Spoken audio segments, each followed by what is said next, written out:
ओ, voice Audible है? Okay, चलिए start करते हैं। देखिए, हम कल कैरेक्टरिस्टिक्स के बारे में बात कर रहे थे और हमने कैरेक्टरिस्टिक्स को फिनिश किया था अपने चैप्टर 1 में। हमने सेपरेट लीगल एंटिटी के बारे में समझा, हमने लिमिटेड लायबिलिटी के बारे में समझा, हमने common seal, transferability of shares, perpetual succession, separate property, contractual right, separate management. ठीक है, तो हमने ये सब कैरेक्टरिस्टिक्स के बारे में कल बात की थी। यानी हम पढ़ रहे थे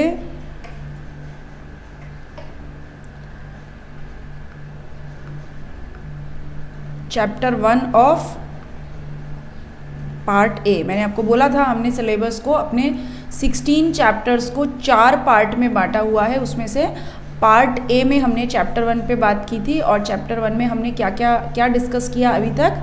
हमने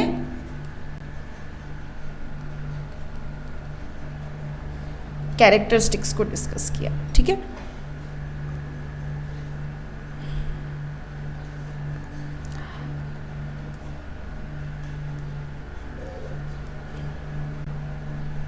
कौन कौन सी पढ़ी थी? हमने पढ़ी सेपरेट लीगल एंटिटी, हमने पढ़ी लिमिटेड लायबिलिटी, हमने पढ़ा कॉमन सील, हमने पढ़ा contractual rights, perpetual succession, capacity to sue, transferability of shares,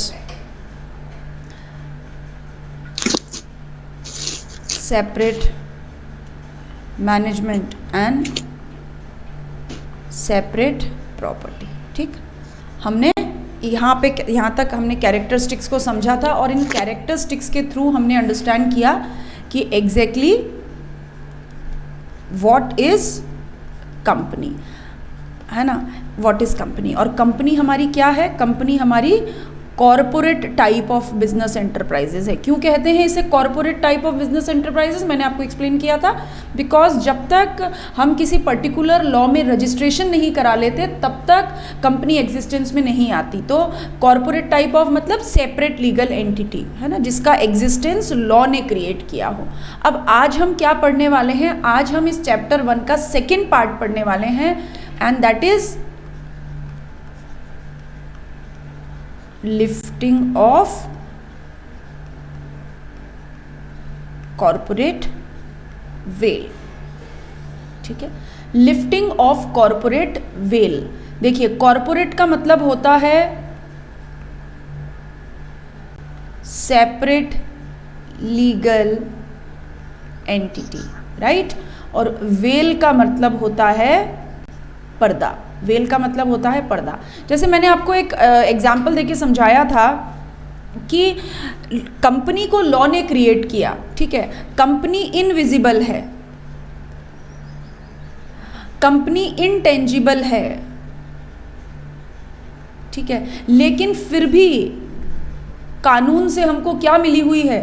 कानून से हमको दिव्य दृष्टि मिली हुई है। और इस दिव्य दृष्टि से कानून क्या कहता है, लॉ क्या कहता है? आप देखो, हम बोलेंगे हमें तो कंपनी दिखती नहीं, इसका तो कोई फिजिकल शेप ही नहीं है, इसकी तो हमारे आपकी जैसी कोई फिजिकल एग्जिस्टेंस ही नहीं है, लेकिन क्योंकि इसको लॉ ने क्रिएट किया है तो हमें इसकी एग्जिस्टेंस को मानना ही पड़ता है। हमारे पास कोई चॉइस है ही नहीं, हमें इसकी एग्जिस्टेंस को मानना पड़ता है। ठीक है, अब क्योंकि हमें इसकी एग्जिस्टेंस को मानना पड़ता है, इसका मतलब हमारी आंखों के ऊपर कानून ने क्या डाल दिया? एक पर्दा डाल दिया। हमारी आंखों के आगे कानून ने एक पर्दा डाल दिया और उस पर्दे के आगे हमें क्या दिखता है? Separate legal entity. हम कहते हैं प्रॉपर्टी कंपनी की, कॉन्ट्रैक्ट कंपनी ने किया, स्यू कंपनी करती है, परपेचुअल सक्सेशन कंपनी का, हर कुछ कंपनी करती है, क्योंकि कानून ने हमारी आंखों के आगे क्या डाल दिया? पर्दा डाल दिया। यानी separate legal entity, it's a kind of a fiction. ये एक तरीके से क्या है? फिक्शन है, जो है नहीं, लेकिन फिर भी हमको मानना पड़ता है। अब ये लिफ्टिंग ऑफ कॉरपोरेट वेल का क्या कंसेप्ट है, अभी हम बात करते हैं एक एग्जाम्पल के थ्रू। देखिए, एक है हमारे मिस्टर बबलू, ठीक है, इनका लाइफ का फंडा है क्या? पढ़ोगे लिखोगे तो हो जाओगे खराब, और खेलोगे कूदोगे तो बनोगे नवाब।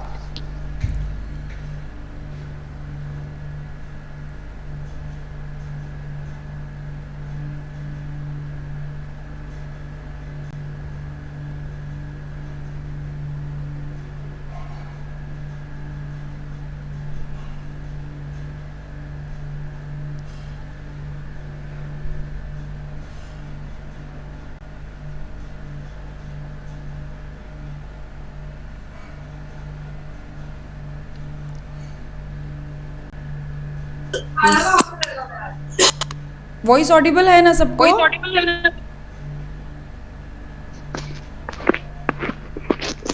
थोड़ा थोड़ा क्रैश हो रहा है मैम। अभी भी हो रहा है? या ma'am. Okay, just a minute, I change the net connection, wait.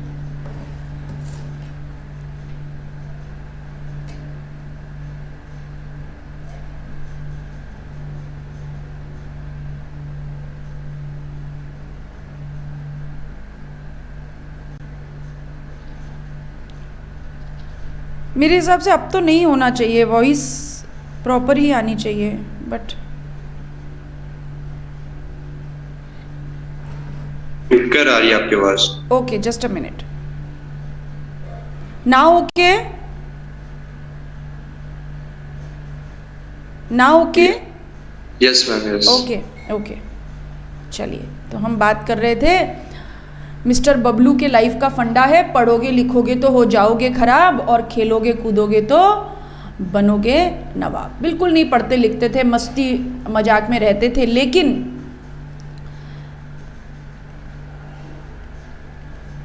Ganesh ji के बहुत बड़े भक्त हैं, ठीक है, और लाइफ में मानते हैं कि जो होता है गणेश जी करवाते हैं, ठीक है, सब कुछ अच्छा अच्छा होता है और सब कुछ गणेश जी करवाते हैं। आ गए 12th क्लास में, ठीक है, और 12th क्लास भी गणेश जी की कृपा से पास हो गई।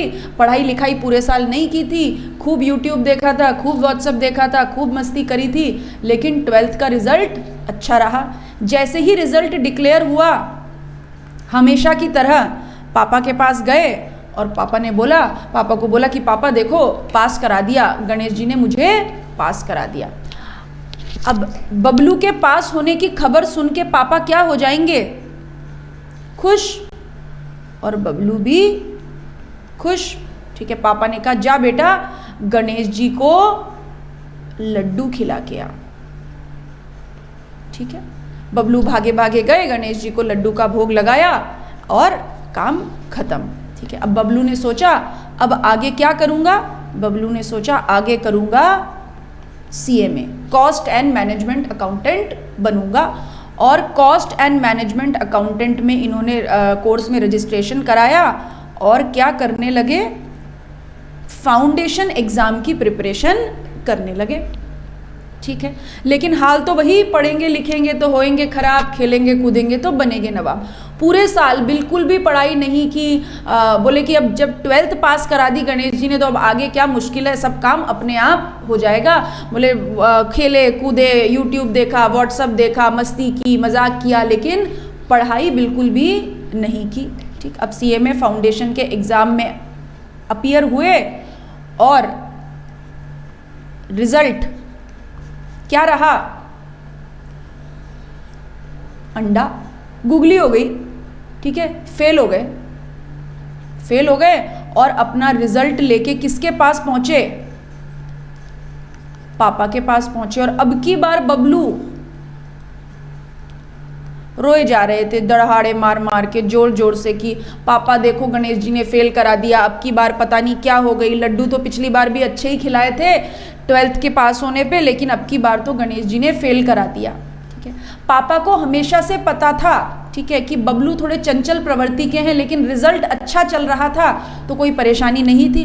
अब की बार जब पापा ने बबलू का रोना सुना तो पापा को क्या आ गया?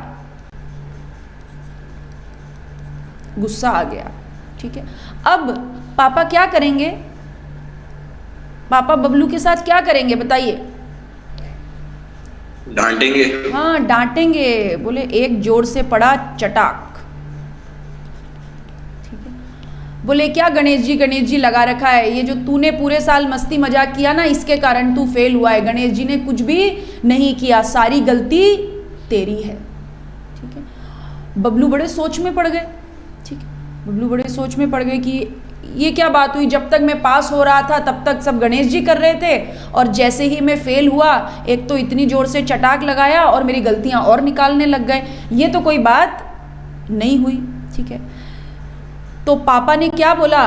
पापा ने बोला बेटा जब तक गाड़ी ट्रैक पे चल रही थी तब तक तो कोई समस्या नहीं थी, लेकिन इस रिजल्ट ने मुझे बता दिया कि न तो गणेश जी पास करवाते हैं न गणेश जी फेल करवाते हैं। इस काले कारनामे के पीछे बबलू तुम ही क्या हो? Directing will and mind.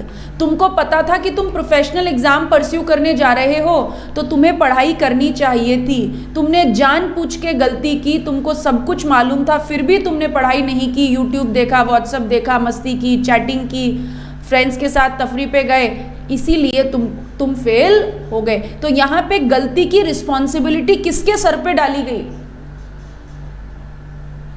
बताइए, यहाँ पे गलती की रिस्पॉन्सिबिलिटी, नेगेटिव रिजल्ट की रिस्पॉन्सिबिलिटी किसके सर पे डाली गई? बबलू के सर पे डाली गई। बिल्कुल, बस इसी तरीके से कंपनी का भी कंसेप्ट होता है। ठीक है, कंपनी कम्स इनटू एग्जिस्टेंस। कब आती है कंपनी एग्जिस्टेंस में?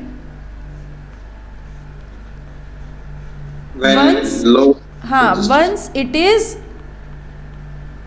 Incorporated under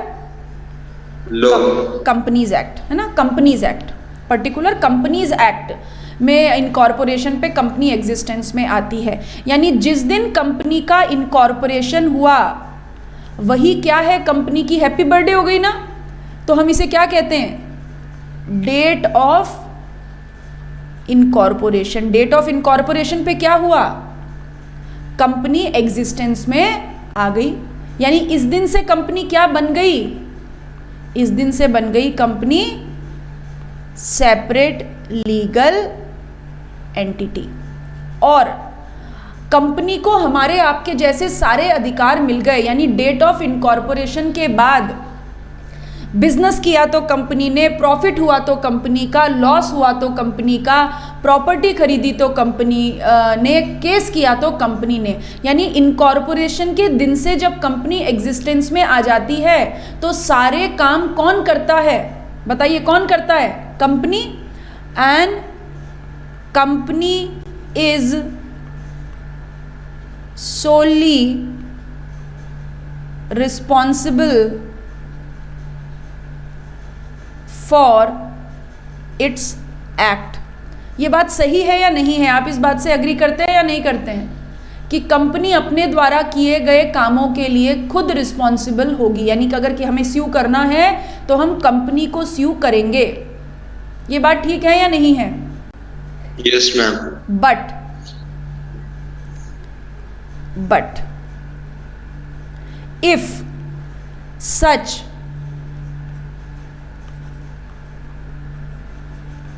concept or veil of separate legal entity, लेकिन एक ऐसा कंसेप्ट या वेल, एक पर्दा, सेपरेट लीगल एंटिटी नाम का पर्दा यूज किया जाता है फॉर फ्रॉड और डिसऑनेस्ट एक्ट। यानी गलत काम हम करना चाहते हैं लेकिन हम कंपनी के इस सेपरेट लीगल एंटिटी के पर्दे के पीछे छुप जाते हैं। गलत काम हम करेंगे और कहेंगे ये काम कंपनी ने किया, तो फिर लॉ क्या करेगा? अब लॉ को क्या करना चाहिए? स्टिल सेपरेट लीगल एंटिटी के कंसेप्ट को मानना चाहिए क्या? अगर आप सेपरेट लीगल एंटिटी के कंसेप्ट का दुरुपयोग करोगे, ठीक है, फ्रॉड करना चाहते हो और खुद फ्रॉड करोगे तो पता लगेगा, जेल में जाओगे, इसीलिए कह दिया, एक कंपनी बना ली और कह दिया ये फ्रॉड हम नहीं कर रहे, ये फ्रॉड तो कंपनी कर रही है। तो फिर रिस्पॉन्सिबिलिटी किसकी? देन डायरेक्टर्स और members shall be liable for such acts। उस केस में अगर सेपरेट लीगल एंटिटी के कंसेप्ट का आपने दुरुपयोग किया तो डायरेक्टर और मेंबर, जो कि कौन है एक्चुअली में? कंपनी के directing will and mind, responsibility उनकी होगी। जैसे जब तक सब कुछ ठीक ठाक चल रहा था हमने कहा भगवान ने किया, लेकिन जैसे ही बबलू ने अपने सोर्सेज का गलत यूज़ किया, अपनी पापा की दी गई फैसिलिटीज़ का गलत यूज़ किया और वो फेल हो गए, तो फिर क्या किया पापा ने? गलती के लिए बबलू को रिस्पॉन्सिबल ठहराया। तो लॉ क्या कहता है?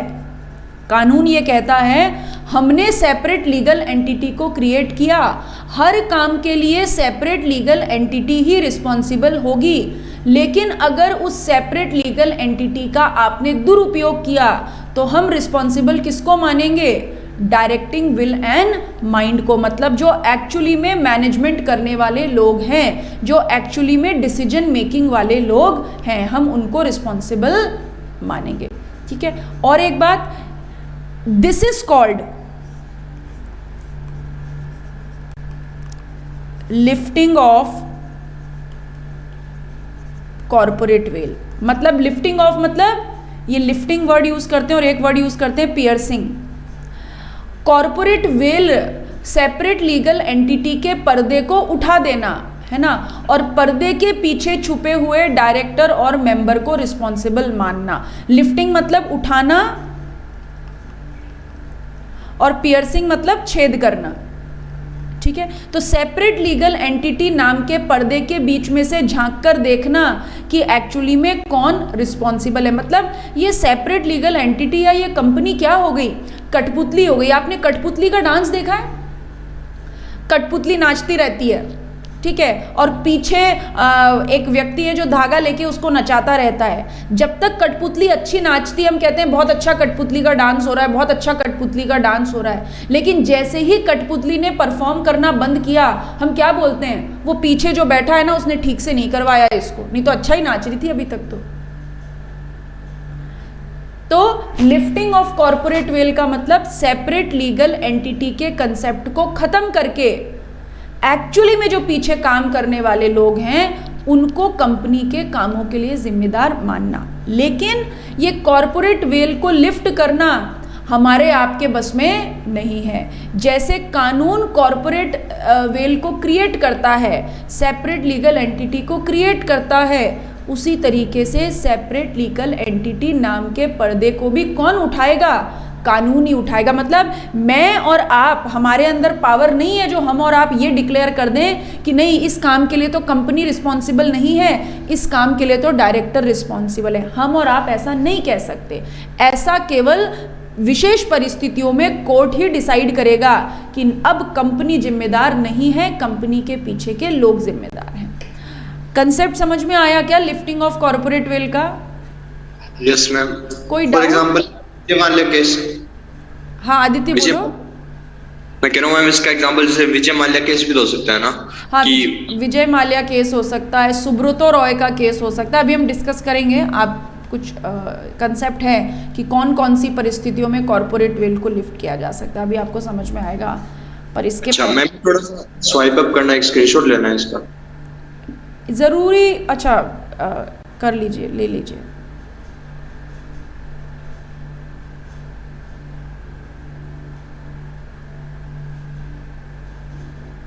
मैम थोड़ा सा और ऊपर स्टार्टिंग से लेना है इसका।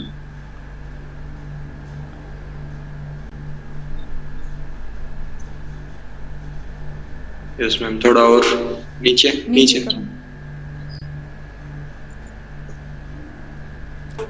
और स्क्रॉल डाउन करूं? Yes ma'am. Okay ma'am, thank you. Okay,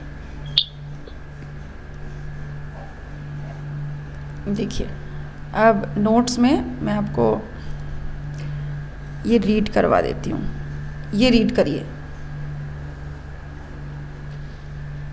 ये एग्ज़ाम में लिखने के लिए मसाला है। मतलब अगर एग्ज़ाम में लिखने को आएगा तो बबलू और बबलू के पापा को तो हम डिफाइन नहीं करेंगे। तो what is the content to be narrated in the exam? It is in at your screen. Legitimate मतलब उचित। ठीक है, पढ़िए, इस पैरा को पढ़िए। जो बातें मैंने आपको बताई वो एक कंस्ट्रक्टेड फॉर्म में यहाँ पे स्क्रीन पे आपको इस पैरा में लिखी हुई मिलेगी।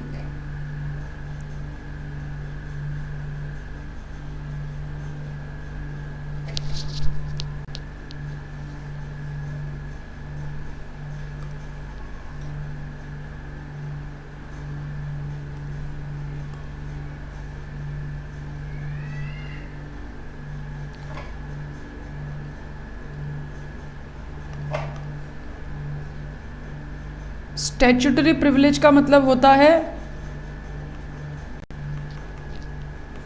वैधानिक विशेषाधिकार। स्पेसिफिक तरीके का कोई अधिकार जब कानून देता है तो this is called a statutory privilege. Statue के द्वारा दिया गया अधिकार।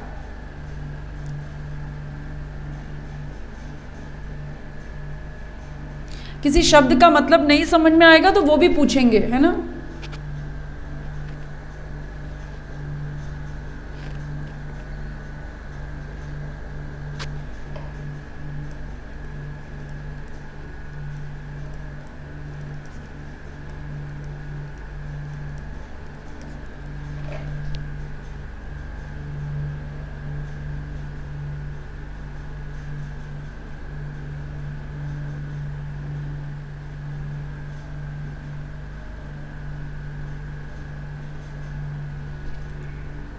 पढ़ लिया मैम। ओके, ठीक है।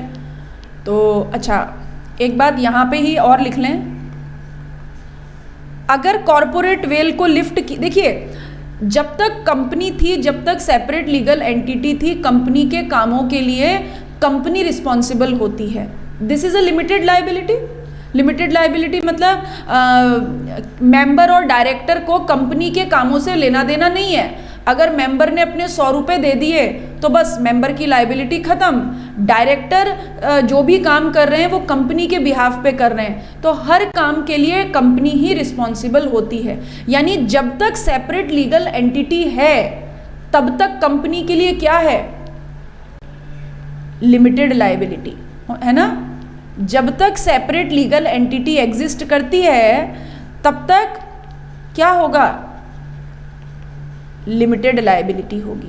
ठीक है, but once corporate veil is lifted, जैसे ही सेपरेट लीगल एंटिटी को तोड़ दिया जाए, सेपरेट लीगल एंटिटी के कंसेप्ट को खत्म कर दिया जाए, फिर उस सिचुएशन में क्या होगा?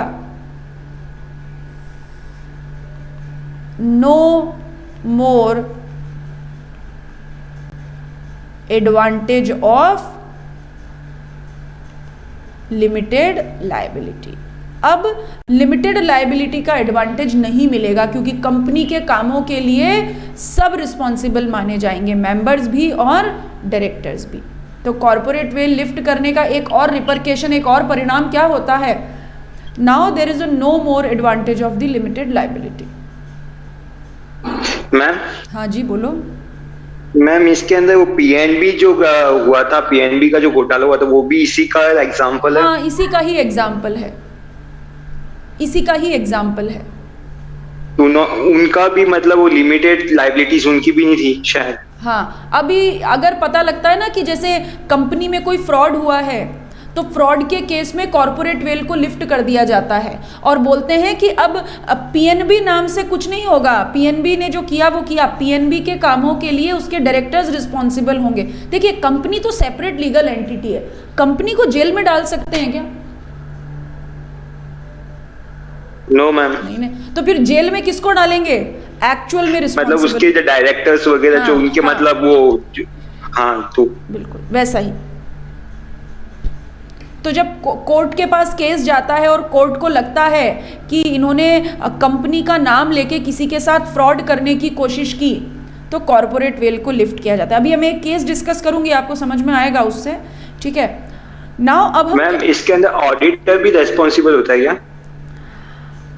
ऑडिटर, देखिए जब लिफ्टिंग ऑफ कॉरपोरेट वेल की हम बात करते हैं ना, तो लिफ्टिंग ऑफ कॉरपोरेट वेल में तो इस कंसेप्ट में तो रिस्पॉन्सिबिलिटी डायरेक्टर और मेंबर की ही होती है। Now what are the cases where auditor shall be responsible? उसके लिए कंपनीज एक्ट में सेक्शन 148 बना हुआ है, ठीक है। तो वो सेक्शन 148 में जाके फिर डायरेक्टर्स की रिस्पॉन्सिबिलिटी होती है, वो आपके ऑडिटर की रिस्पॉन्सिबिलिटी होती है, वो आपके सीएमए फाइनल में अकाउंट्स एंड ऑडिट करके चैप्टर है, वहां पे हम पढ़ेंगे कि कौन सी परिस्थितियों में ऑडिटर रिस्पॉन्सिबल होगा, ठीक है। देखिए अब हम क्या पढ़ने वाले हैं। मैंने बोला कि court law separate legal entity को क्रिएट करेगा, तो लॉ ही सेपरेट लीगल एंटिटी को ख़त्म भी करेगा। यानी ये कोई आम बात नहीं है कि सेपरेट लीगल एंटिटी को आज बोल दिया कंपनी है, कल बोल दिया कंपनी नहीं है। विशेष परिस्थितियां होगी, सर्कमस्टेंसेस होंगी, जहां पर कोर्ट में केस गए और कोर्ट को ये लगा कि इन परिस्थितियों में कॉरपोरेट वेल को लिफ्ट किया जाना चाहिए और एक्चुअल पर्सन्स को पनिश किया जाना चाहिए जिन्होंने सच में गलत काम किया या अनलॉफुल एक्ट किया। यानी अब हम क्या पढ़ने वाले हैं? अब हम वो परिस्थितियां पढ़ने वाले हैं जहां पर कॉरपोरेट वेल को लिफ्ट किया गया, ठीक है। ऐसी हम परिस्थितियां पढ़ने वाले हैं। तो स्टार्ट करते हैं। पहली कंडीशन जहां पे कॉरपोरेट वेल को लिफ्ट किया गया, ये पढ़ेंगे सबसे पहले, प्रिवेंशन ऑफ फ्रॉड। आप इजीली इसको लिंक कर पाएंगे, इसीलिए सबसे पहले ये पढ़ा रही हूँ, prevention of fraud.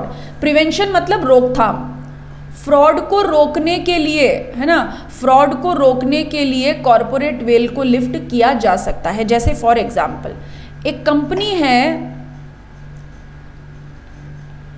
ABC limited, और एबीसी लिमिटेड के मार्केटिंग हेड हैं मिस्टर बबलू, ठीक है। एबीसी लिमिटेड के मार्केटिंग हेड हैं मिस्टर बबलू, और एबीसी लिमिटेड एक एडवर्टीजमेंट कंपनी है। तो एबीसी लिमिटेड के जितने भी क्लाइंट्स हैं, जितने भी क्रूशियल और की क्लाइंट्स हैं, उनकी क्लाइंट से हैंडलिंग किसकी है? मिस्टर बबलू की। और ये मिस्टर बबलू बड़ी लालची प्रवृत्ति के व्यक्ति हैं। लालची, वो एल्पिन लीबे ना, लालच लपलप, ऐसी लालची प्रवृत्ति के व्यक्ति हैं और हमेशा कंपनी को धमकी देते रहते हैं कि मैं छोड़ के जाऊंगा, सैलरी बढ़ा दो नहीं तो मैं छोड़ के जाऊंगा। अब एक बात बताइए, जाने वाले को कोई रोक सकता है क्या?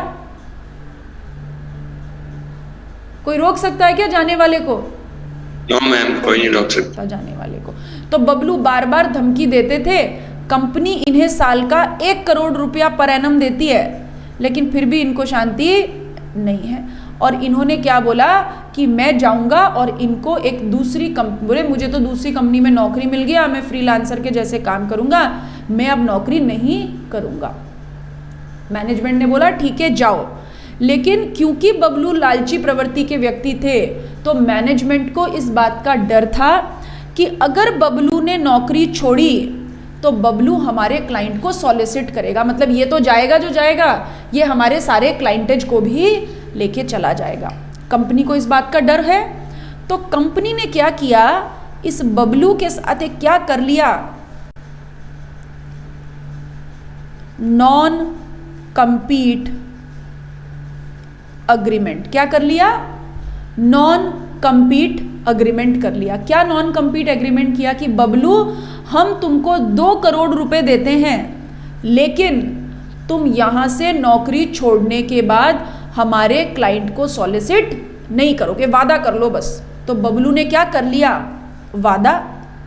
क्यों कर लिया बबलू ने वादा? क्योंकि बबलू को तो क्या दिख रहे थे, 2 करोड़ रुपए दिख रहे थे। बोले एक तो नौकरी छोड़ रहा हूं और 2 करोड़ रुपए और दे रहे हैं। बबलू ने कहा ठीक है, तुम्हारे यहाँ से छोड़ने के बाद मैं तुम्हारे क्लाइंट को सॉलिसिट नहीं करूँगा, उनसे कोई लेन देन नहीं रखूँगा, और इसके लिए उन्होंने ले लिए 2 करोड़ रुपए। ठीक है, लेकिन वो थे ना, वो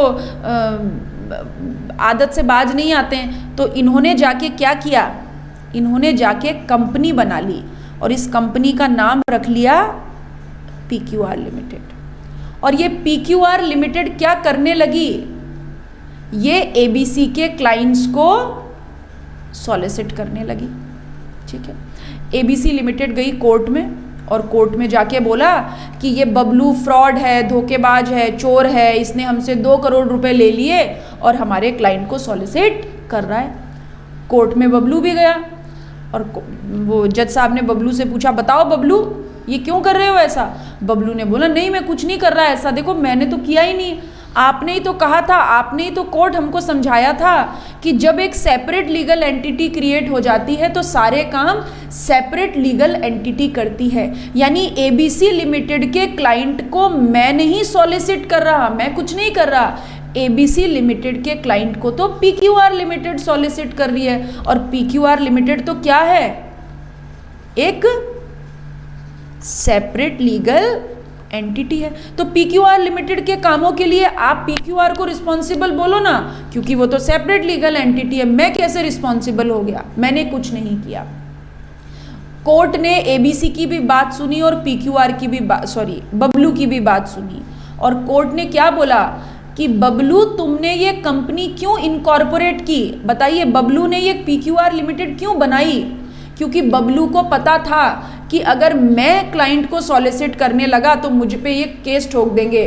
तो बबलू ने चालाकी की और बबलू ने फ्रॉड करने के इंटेंशन से क्या बना ली, एक कंपनी बना ली और कंपनी के नाम से क्लाइंट को सॉलिसिट करने लगे। अब मुझे बताइए PQR limited as a separate legal entity को क्रिएट करने का इंटेंशन क्या था, PQR लिमिटेड को क्रिएट करने का इंटेंशन क्या था, क्या मंशा थी इसके पीछे की PQR लिमिटेड को क्यों बनाया गया, ताकि वो ABC लिमिटेड के क्लाइंट्स को सॉलिसिट कर सके, हाँ फ्रॉड कर सके, इस नॉन कम्पीट एग्रीमेंट को तोड़ सके। तो कोर्ट ने क्या बोला, कोर्ट ने बोला कि जब भी एक कंपनी को यूज किया जाता है फ्रॉड या इम्प्रॉपर कंडक्ट के लिए, तो कोर्ट में लिफ्ट, ये लाइफ नहीं है इसे लिफ्ट कर दीजिए, कोर्ट में lift the corporate veil, court क्या करेगा, कॉर्पोरेट वेल को लिफ्ट कर देगा। यानी कोर्ट ने क्या बोला, ये PQR लिमिटेड जैसी कोई सेपरेट लीगल एंटिटी नहीं है, PQR लिमिटेड के कामों के पीछे who is the responsible person, Bablu. तो PQR लिमिटेड ने जो भी इम्प्रॉपर कंडक्ट या फ्रॉड किया उसके लिए जिम्मेदारी किसके सर पे डाल दें, बबलू के सर पे डाल दें। This is prevention of fraud. Court ने PQR लिमिटेड के एग्जिस्टेंस को मानने से क्यों मना किया, क्योंकि कोर्ट क्या करना चाहता था, प्रिवेंशन ऑफ फ्रॉड। बात समझ में आई क्या? यस मैम, कोई डाउट? No doubt. ठीक है, तो ये एक परिस्थिति फ्रॉड की रोकथाम के लिए कॉर्पोरेट बिल को लिफ्ट किया जा सकता है। चलिए अगली बात पढ़ते हैं, प्रोटेक्शन ऑफ द रेवेन्यू। जब हम प्रोटेक्शन ऑफ द रेवेन्यू की बात करते हैं, मान लीजिए कंपनी है ABC लिमिटेड, इस ABC लिमिटेड पे 5 करोड़ का इनकम टैक्स बकाया है। कितना? 5 करोड़ का इनकम टैक्स बकाया है। एक बात बताइए, बिजनेस किसने किया होगा? कंपनी ने। प्रॉफिट किसने कमाया होगा? कंपनी ने। तो इनकम टैक्स जमा कराने की जिम्मेदारी भी किसकी है? कंपनी की। कंपनी की है। Company is the whole and sole responsible for paying income tax to the government. But जब कंपनी इनकम टैक्स पे नहीं करती तो गवर्नमेंट बड़ी चालाक है, कोर्ट बड़ा चालाक है। क्या बोलता है? अगर कंपनी ने इनकम टैक्स का या किसी भी टैक्स का, कोई भी सरकार के रेवेन्यू सोर्सेज का पेमेंट अगर नहीं किया, तो कंपनी पे जो इनकम टैक्स बकाया है उसकी जिम्मेदारी हम किसके ऊपर डाल देंगे? डायरेक्टर्स के ऊपर। यानी अगर सरकार की रेवेन्यू, गवर्नमेंट रेवेन्यू है ना, ये क्या है, गवर्नमेंट रेवेन्यू। अगर गवर्नमेंट रेवेन्यू को बचाने की बात आती है तो कोर्ट सेपरेट लीगल एंटिटी को इग्नोर करेगा। कोर्ट कहेगा एबीसी लिमिटेड इनकम टैक्स चुकाने के लिए रिस्पॉन्सिबल नहीं है, director you are the responsible, आप इनकम टैक्स का पेमेंट करो। ठीक है, ये इन्वेजन नहीं है, ई करो इसे, इवेजन। इवेजन मतलब होता है चोरी, इवेजन और सरकमवेंटिंग का मतलब होता है चोरी। टैक्स ऑब्लिगेशन को अगर नहीं पूरा करना चाहते और आप बोलते हो नहीं नहीं ये तो कंपनी टैक्स देगी, हमें कोई लेना देना नहीं है, बिजनेस कंपनी का, प्रॉफिट कंपनी का, कोर्ट कहता है नो, गवर्नमेंट रेवेन्यू की बात आएगी तो सेपरेट लीगल एंटिटी को ब्रेक थ्रू कर दिया जाएगा। बात आ गई समझ में? यस मैम, और यहाँ पे ई है क्या, इवेजन है ये? इवेजन है, evasion, evasion, tax evasion, tax चोरी।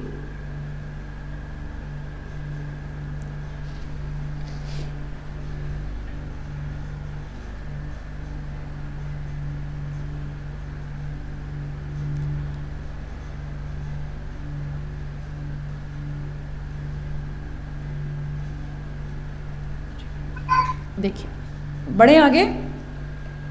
Yes ma'am.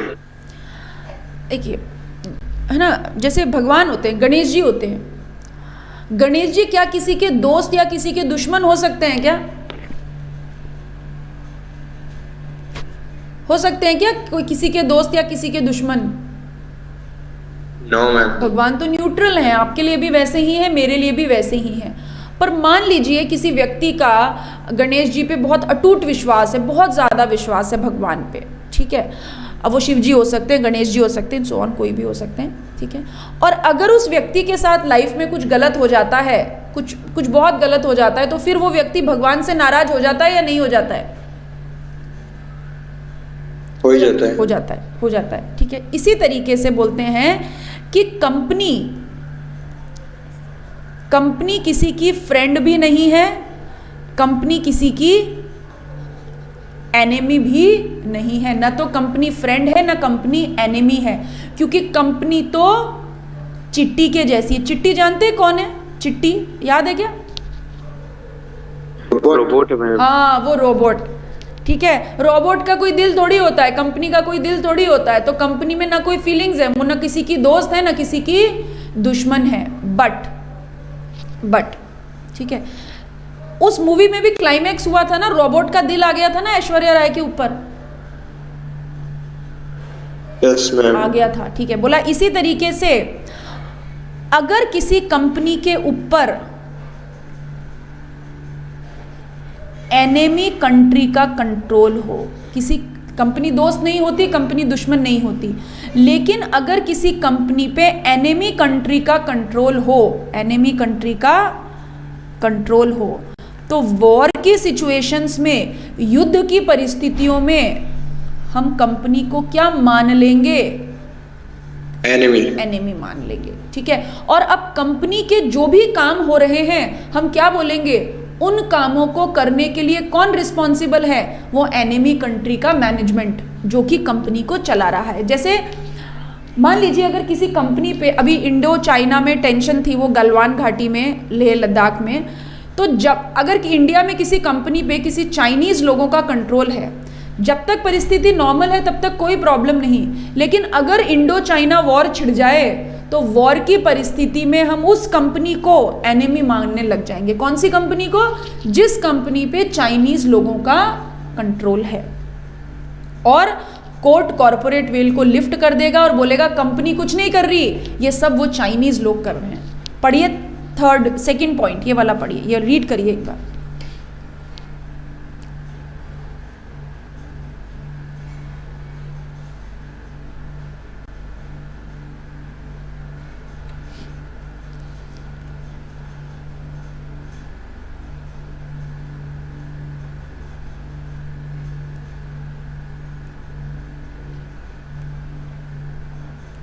क्लैरिटी है क्या? कोई डाउट है तो पूछिए। मैम इसमें वॉर लिखा हुआ है, जो वो किसको डिफाइन करता है? वापस बोलिए क्या बोल रहा हूँ मैम, जैसे इसमें ना सेकंड लाइन में वॉर लिखा हुआ है। वॉर, हाँ यस मैम, तो वो किसको डिफाइन कर रहा है? भाई नॉर्मल जो वॉर होता है ना उसको डिफाइन कर रहा है। युद्ध, युद्ध की परिस्थिति, जैसे भारत पाकिस्तान के बीच में, इंडिया चाइना के बीच में, वो वाला वॉर। समझ में आई बात? Yes ma'am. हाँ, युद्ध की परिस्थिति, अगर सिचुएशन, वॉर की सिचुएशंस हो जाती हैं दो देशों के बीच में, तो फिर हम कंपनी को एनिमी कंपनी मानेंगे अगर कंपनी पे दुश्मन देश का कंट्रोल है तो। क्लियर? मैम एग्जाम में इनमें क्वेश्चन बनेगा, इनमें केस पूछेंगे क्या? नहीं, इसमें केस नहीं पूछेंगे। केस लॉ मत याद रखना, ये केस लॉ नहीं याद रखना। क्या पूछते हैं इंटर में, कंपनी लॉ में आपके डायरेक्ट क्वेश्चन आते हैं, ये सबसे अच्छी बात है। डायरेक्ट क्वेश्चन आते हैं मतलब कैसे डायरेक्ट क्वेश्चन आएंगे? ऐसा पूछेंगे आपसे कि define the circumstances where corporate veil may be lifted, तो आपको अच्छा। ये 8 पॉइंट लिखने होंगे। आपके अदर लॉ में डायरेक्ट क्वेश्चन नहीं आते, लेकिन कंपनी लॉ में डायरेक्ट क्वेश्चन आते हैं। और कंपनी लॉ इसलिए भी स्कोरिंग है क्योंकि छोटा है, डायरेक्ट क्वेश्चन आते हैं। अगर आपने पूरे ये 35 से 45 नंबर के कंटेंट को अगर आपने 5 से 7 बार भी रीड कर लिया नोट से, तो you would be able to score मतलब मोर देन 90%। डायरेक्ट क्वेश्चन आते हैं, प्रोविजन छापने हैं वहां पे एज इट इज। मैम खाली नोट्स पढ़ के गया जो आपने नोट्स प्रोवाइड कर रखे हैं। हाँ, इनफ। ये नोट्स देखिए, स्टडी मटेरियल पढ़ने के लिए मैं कभी मना नहीं करूंगी, वो आपकी बाइबल है, उसे पढ़ना ही चाहिए, ठीक है। स्टडी मटेरियल बिल्कुल पढ़िए, लेकिन नोट्स इनफ है। मतलब नोट्स में स्टडी मटेरियल को ही समराइज किया गया है, तो इसके साथ साथ आप स्टडी मटेरियल पढ़ेंगे, that is the best. Otherwise notes भी आपका पर्पस सॉल्व कर देंगे। इनफ कंटेंट है इसमें, ओके मैम। ठीक है। चलिए, चौथी परिस्थिति, फोर्थ सिचुएशंस, जब कॉर्पोरेट वेल को लिफ्ट किया जा सकता है। जैसे for example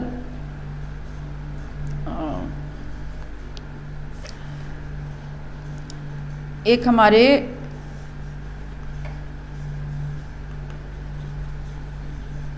just minute,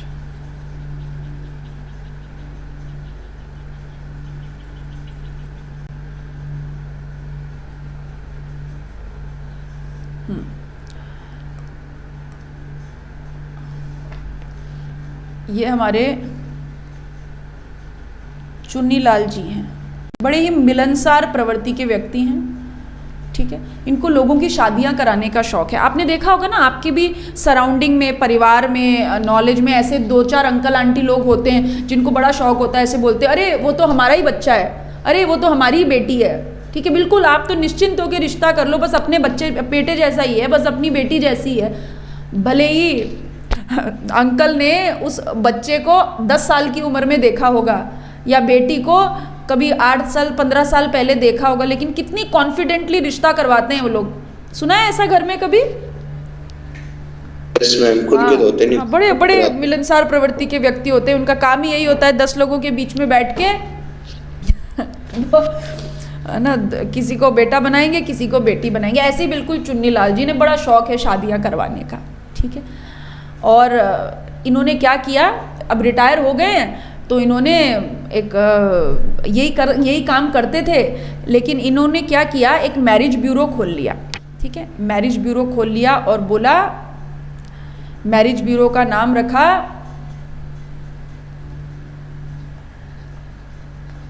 happy matrimony private limited. एक कंपनी बना ली, ठीक है। और इस कंपनी के थ्रू ये क्या करने लगे,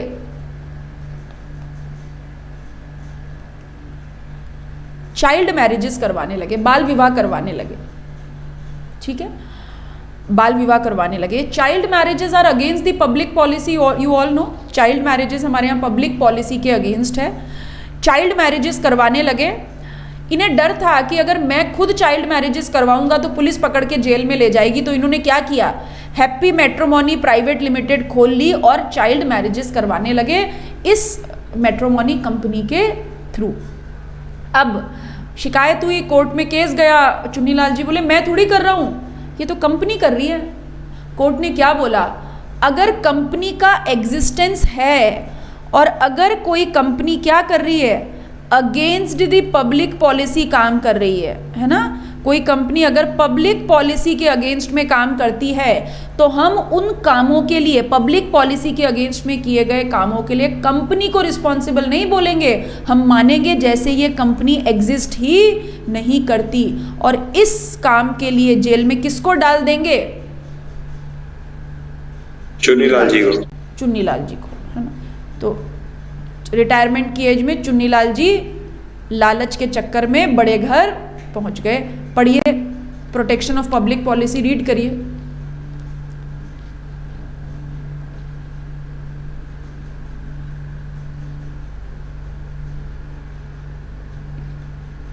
पब्लिक पॉलिसी को रोकने के लिए कोर्ट कह सकता है कि कंपनी एग्जिस्ट ही नहीं करती, ये जो काम कर रहे हैं वो कंपनी नहीं कर रही, इसके पीछे छुपे लोग कर रहे हैं। ठीक है। Yes ma'am. Company मियर a sham और क्लॉक। शैम का मतलब होता है झूठ और क्लॉक का मतलब होता है दिखावा। ठीक है। यानी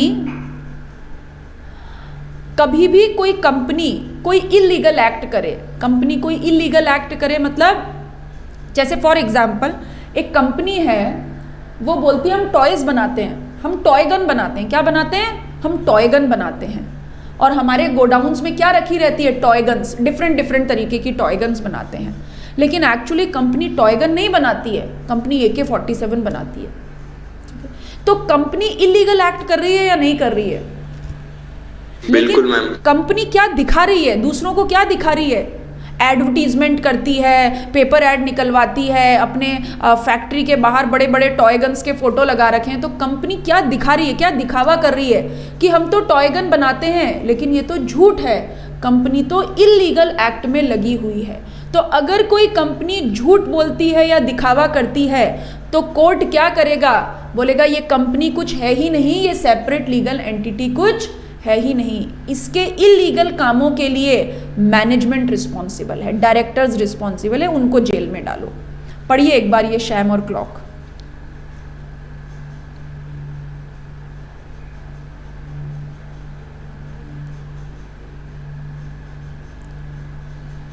मैम यहाँ पे ये प्लॉय का मतलब क्या है? Play, play, really play, play. अच्छा, मिसप्रिंट है मैम बुक में भी।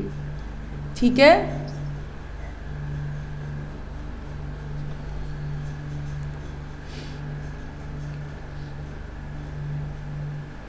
मयंक, मोहित, शिवम, स्पर्श, विदित, कोई डाउट है तो पूछ लीजिए।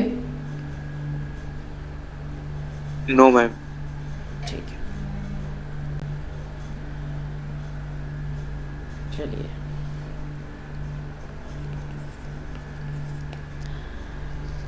Where a company act as a agent of it share holders. आपने कभी सुना है ना इक्विटी शेयर होल्डर्स को वोटिंग राइट होते हैं? सुना होगा, इक्विटी शेयर होल्डर्स को वोटिंग राइट होते हैं। Yes ma'am. है ना। और कंपनी तो आर्टिफिशियल पर्सन है, तो कंपनी में डिसीजन मेकिंग किसके द्वारा होती है? या तो कंपनी में डिसीजन लेते हैं बोर्ड ऑफ डायरेक्टर, या कंपनी में डिसीजन लेते हैं मेंबर्स। मेंबर्स कब डिसीजन लेते हैं? व्हेन कंपनीज एक्ट एम्पावर्स, यानी जिन परिस्थितियों में कंपनीज एक्ट ने मेंबर्स को डिसीजन लेने की पावर दी है वहां पे मेंबर डिसीजन लेते हैं। ठीक है। अब कभी कभी क्या है, मान लीजिए कंपनी है ABC प्राइवेट लिमिटेड, और इस प्राइवेट लिमिटेड में 2 डायरेक्टर हैं, A और B, ये 2 डायरेक्टर हैं, और यही 2 लोग कंपनी के शेयर होल्डर्स भी, यही डायरेक्टर हैं, यही 2 लोग कंपनी के शेयर होल्डर भी हैं, और इन दोनों के पास कंपनी के 90% शेयर्स हैं, कंपनी के 90% शेयर्स हैं। यही 2 डायरेक्टर हैं, यही 2 शेयर होल्डर हैं। यानी हर परिस्थिति में कंपनी में डिसीजन मेकिंग किनके हाथों में है? A और B के हाथों में। चाहे एज अ डायरेक्टर डिसीजन ले लें या एज अ मेंबर डिसीजन ले लें, चाहे डायरेक्टर की तरह कोई निर्णय लें या मेंबर की तरह निर्णय लें, क्योंकि मेजॉरिटी वोटिंग पावर भी इनके पास है और कंपनी के मैनेजरल डिसीजन लेने की पावर भी इन्हीं के पास है। जब तक गाड़ी ट्रैक पे चलेगी तब तक कोई परेशानी नहीं है, लेकिन अगर एबीसी लिमिटेड ने कोई भी गलत काम किया तो एबीसी लिमिटेड के कामों के लिए who is the responsible? Directors. और जहां डिसीजन मेकिंग मेंबर्स ने ली वहां मेंबर भी रिस्पॉन्सिबल माने जाएंगे। ठीक है, पढ़िए एक बार 6 नंबर का पॉइंट।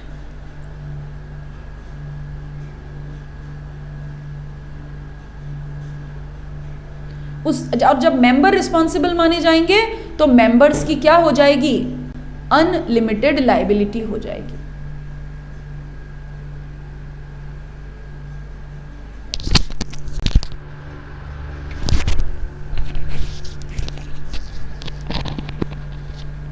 अनलिमिटेड लायबिलिटी हो जाएगी।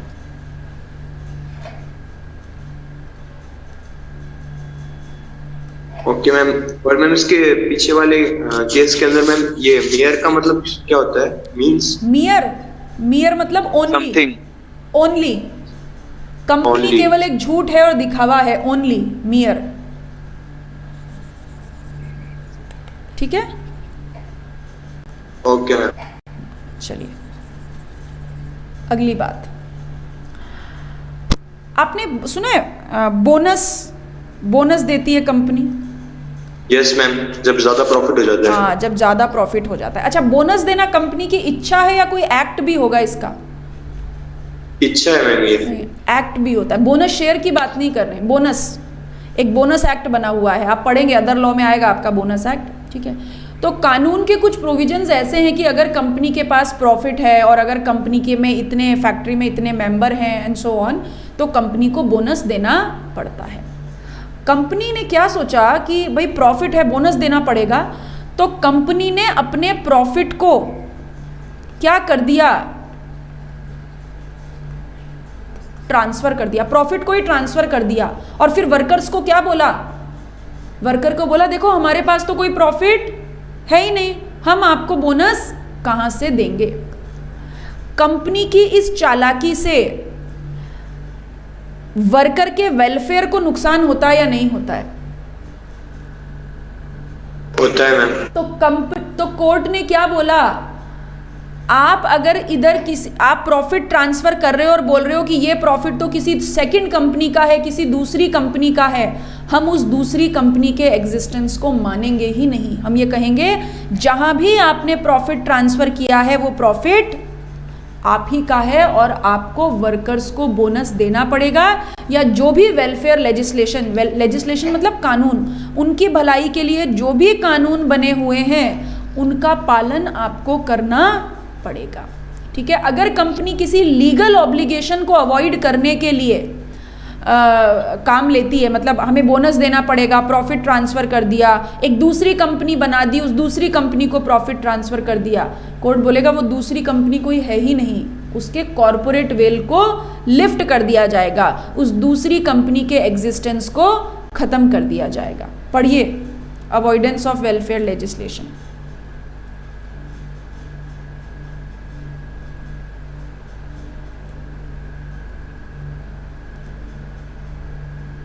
केस लॉज का नाम नहीं ध्यान रखेंगे, केवल कंटेंट ध्यान रखेंगे,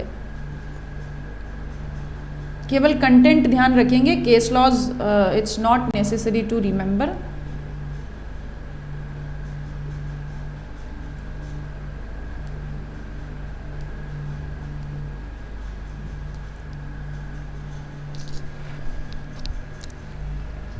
क्लैरिटी?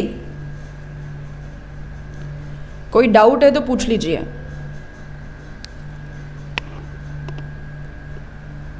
क्लियर है मैम। ओके, चलिए आज की क्लास अंतिम पड़ाव पर, और आखिरी परिस्थिति जब कोर्ट कॉरपोरेट वेल को लिफ्ट कर सकता है। आपने एक कंपनी का नाम सुना है, सहारा इंडिया?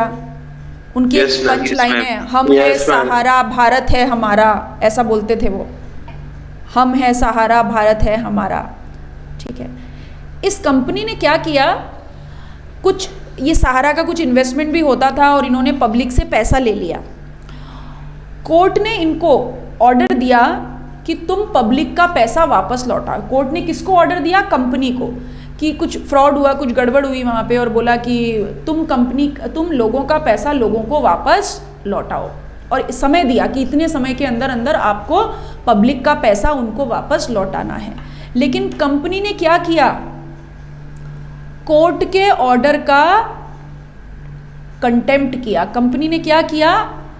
कोर्ट के ऑर्डर का कंटेम्प्ट मतलब अवहेलना करना, तोड़ना, बात नहीं मानना। कोर्ट के ऑर्डर का कंटेम्प्ट किया कंपनी ने, ठीक है। कंपनी ने कोर्ट के ऑर्डर की बात नहीं मानी, लेकिन कोर्ट ने क्या डिसीजन दिया? बात कंपनी नहीं मान रही है, बात कंपनी का मैनेजमेंट नहीं मान रहा है, और इसीलिए सहारा इंडिया के एमडी सुब्रतो रॉय को जेल हो गई थी, क्योंकि उन्होंने सुप्रीम कोर्ट के ऑर्डर का कंटेम्प्ट किया था। तो अगर कोई कंपनी कोर्ट के ऑर्डर की बात नहीं मानती, ठीक है, मतलब company being an artificial person can not disobey the order of the court, और अगर ऐसा कंपनी ने किया तो फिर जो पर्सन्स कंपनी के पीछे हैं उनको रिस्पॉन्सिबल माना जाएगा और जेल में डाला जाएगा। मतलब हम ये कहेंगे कि कॉर्पोरेट वेल को लिफ्ट कर दो, सेपरेट लीगल एंटिटी अब कुछ है ही नहीं। तो ऐसे मत बोलो कि कोर्ट का कंटेम्प्ट कंपनी ने किया। कंपनी नहीं कर रही है अवेलना, कंपनी गलती नहीं कर रही है, उसके पीछे जो एक्चुअल लोग हैं वो कोर्ट के ऑर्डर का कंटेम्प्ट कर रहे हैं, मैनेजमेंट कोर्ट की बात नहीं मान रहा है, तो कॉर्पोरेट वेल को लिफ्ट कर दिया जाएगा। देखो, इन सारी परिस्थितियों में एक बात कॉमन है कि जब भी कुछ गड़बड़ हो, चाहे फ्रॉड को रोकना हो, रेवेन्यू को बचाना हो, पब्लिक पॉलिसी को बचाना हो, किसी इलीगल एक्ट को छुपाना हो, या कोर्ट का कंटेम्प्ट हो, अगर कोर्ट ने ये डिसीजन ले लिया कि कॉर्पोरेट वेल को लिफ्ट किया जाएगा, तो इन सब गलतियों के लिए कंपनी रिस्पॉन्सिबल नहीं है। कंपनी को बोलेंगे तुम तो कुछ हो ही नहीं, जाओ यहाँ से, तुम्हारा कोई लेना देना, हम मानते हैं जैसे कंपनी है ही नहीं। और जो actual directing will and mind है, जो एक्चुअल में डिसीजन मेकर्स हैं, उनको जिम्मेदार मान लिया जाएगा। तो लिफ्टिंग ऑफ कॉर्पोरेट वेल का वन लाइनर मतलब क्या है? सेपरेट लीगल एंटिटी को खत्म करके डायरेक्टिंग विल एंड माइंड को रिस्पॉन्सिबल मानना, ठीक है। चैप्टर 1 वी हैव ओवर, और इसमें किसी को भी कोई डाउट है तो आप पूछिए, कुछ किसी कंसेप्ट में कुछ पूछना चाहते हैं तो पूछ लीजिए।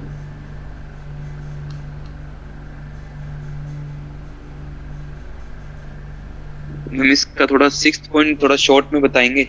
हाँ, आप ऐसे बोलिए कि देखिए, कंपनी के कोई भी डिसीजन हो, कंपनी को कोई नया बिजनेस शुरू करना हो, या कंपनी को अपना रजिस्टर्ड ऑफिस चेंज करना हो, हम क्या बोलेंगे? डिसीजन किसने लिया? हम और आप क्या बात करेंगे?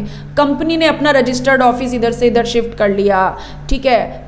जैसे मैं आपको एक एग्जांपल बताती हूँ कि वो कुछ गलत एग्जाम्पल नहीं था, आपको ये डिसीजन मेकिंग वाली बात समझाने के लिए बोल रही हूँ। कुछ समय पहले ऐसा हुआ था कि ये जो नैनो का प्लांट था, टाटा, मतलब इसकी जो नैनो आई थी मारुति की, उसका प्लांट एक पर्टिकुलर स्टेट से उठा के गुजरात में शिफ्ट कर दिया गया था, ठीक है। तो हमने ऐसे थोड़ी बोला था कि वो बोर्ड ऑफ डायरेक्टर इधर से उधर ले गए प्लांट। हमने क्या बोला था? कंपनी ने अपने प्लांट की लोकेशन शिफ्ट कर ली, बंगाल से गुजरात ले गए। तो जो भी डिसीजन होता है हमारे आंखों के सामने, हम क्या बोलते हैं? Who is the decision maker? Company is the decision maker, company का डिसीजन है। लेकिन अगर कंपनी के डिसीजन को मेंबर या डायरेक्टर मैनिपुलेट कर रहे हैं, हमारे सामने कंपनी डिसीजन मेकर दिख रही है, लेकिन कंपनी का अपना कोई डिसीजन ही नहीं है, कंपनी तो कठपुतली बन गई है उन मेंबर और डायरेक्टर की, तो फिर कंपनी के कामों के लिए किसको रिस्पॉन्सिबल मानेंगे? मेंबर और डायरेक्टर्स को। अभी बात समझ में आई? स्टिल कुछ कंफ्यूजन हो रहा है? No ma'am. ठीक है, और कोई कुछ पूछना चाहता है? चलिए, तो ठीक है, अब हम क्लास ओवर करते हैं।